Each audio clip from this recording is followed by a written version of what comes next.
Hi, Armand here to discuss the astrology of 2016 in brief. But before I do, you know what you should do.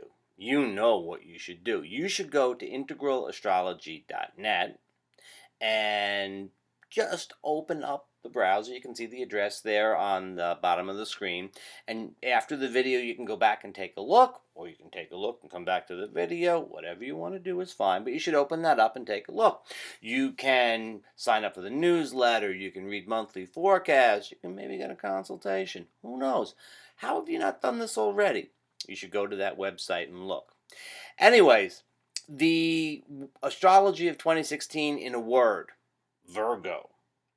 It's all about Virgo this year. We have a couple of things happening that are kind of sort of extraordinary. First of all, Jupiter is moving through Virgo, spending about a year there from the summer of 2015 to the summer of 2016. Jupiter spends a year in Virgo every 12 years, so this isn't something that we've seen too recently. And the north node of the moon is moving through Virgo also. North node of the moon is in Virgo about every 18 years. So as Jupiter moves from Leo to Libra, passes through Virgo, and the north node moves from Libra to Leo, passing through Virgo, it's a little bit of an extraordinary occurrence that they're both there at the same time. But what's more extraordinary is that this is the first time that either of those have been in Virgo since Regulus, the royal star, progressed into the sign a few years ago. It's sort of hard to tell because it's a big deal. Anyways, Regulus, the royal star, what is royal, where the center is, where it's where we're headed towards, and it's what in a sense rules and regulates things, is now in the sign of Virgo.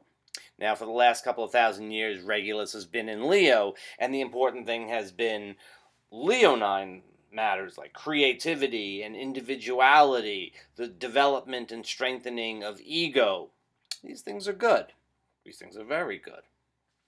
But now that Regulus is in Virgo, the mood shifts a little bit.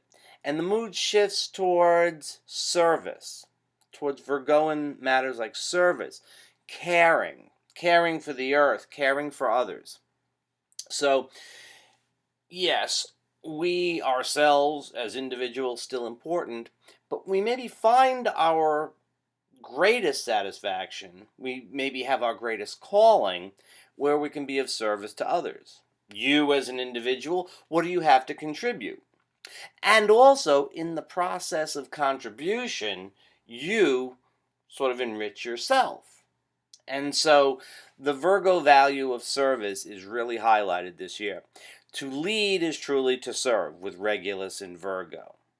So figure out what is that thing that is most important to you. What is that thing that you can put yourself in service to, and do so. That's a good key strategy for everybody with Jupiter and the North Node in Virgo this year. Areas that are highlighted: Virgo areas. Healthcare. Not so much surgical, medical healthcare as wellness. Food supply. Virgo is the sign of the harvest, the goddess holding the grain. And so our food supply and where our food is coming from and how we take it into our bodies is a Virgoan theme.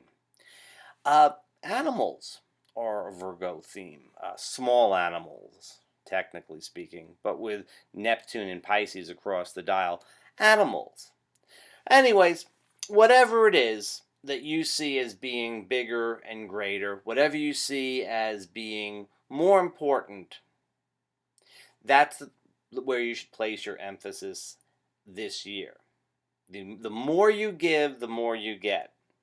Of course, truly give it from the heart. The idea, well, I'll give more, so I'll get more. Don't expect it to work out like in balance the checkbook. But that's the basic theme. Now, we have a counter theme this year, and that is the Saturn-Neptune square. Saturn is in Sagittarius, Neptune is in Pisces. Saturn will actually be squaring both Jupiter and Neptune. But the Saturn in Sagittarius squaring Neptune in Pisces theme is one that sort of makes it hard to know what's going on. And as much as we might like to give and contribute, it's a little hard when you're not quite sure what's real, what's solid. Now, Sagittarius is the sign about philosophy. It's the sign about our belief systems, particularly religion, but not exclusively so. Political beliefs can be Sagittarian. Whatever it is that is the philosophy that sort of governs everything in your life. It's liable to be tested, and it's liable to be questioned, and it's liable to seem a little bit shaky. A couple of things that could happen for sure would include the sense that since we don't know what's going on, Neptune is sort of fogging out things, we can maybe feel that maybe we're being manipulated. We may look at the government, we may look at various institutions and feel that they're sort of spinning the truth in a particular way, and we may be right about that. On the other hand, to the extent that they do so, we may pick up on that. It's going to be hard for them to spin the truth so that we'll believe it. It's going to be hard for us to believe the truth when we hear it. It makes it all kind of murky. In other words, nobody's really sure what's real in the first place.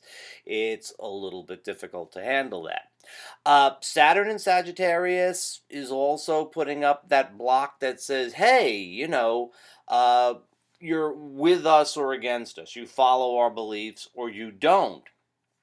And Neptune in Pisces is saying, no, no, no, we're all part of a larger whole. Jupiter in Virgo says, hey, we're all part of this planet. It's all one big interwoven mesh, and everybody is part of it. And Neptune in Pisces says it's not just here on the earth. It's not just all people and all beings on earth. It's a cosmos. It's one big cosmos. And Saturn in Sagittarius says, well, that doesn't really matter, because what really is going to matter to you is what's local. What are our beliefs? Now, those beliefs can be expanded. Those beliefs can be opened up and become more universal. On the other hand, Saturn is also reminding us that we're not always ready to open up to everything, to everyone. Neptune in Pisces is ready for us to sacrifice everything. Saturn in Sagittarius says, you're not really ready to sacrifice everything, are you? And it may have a point some of the time.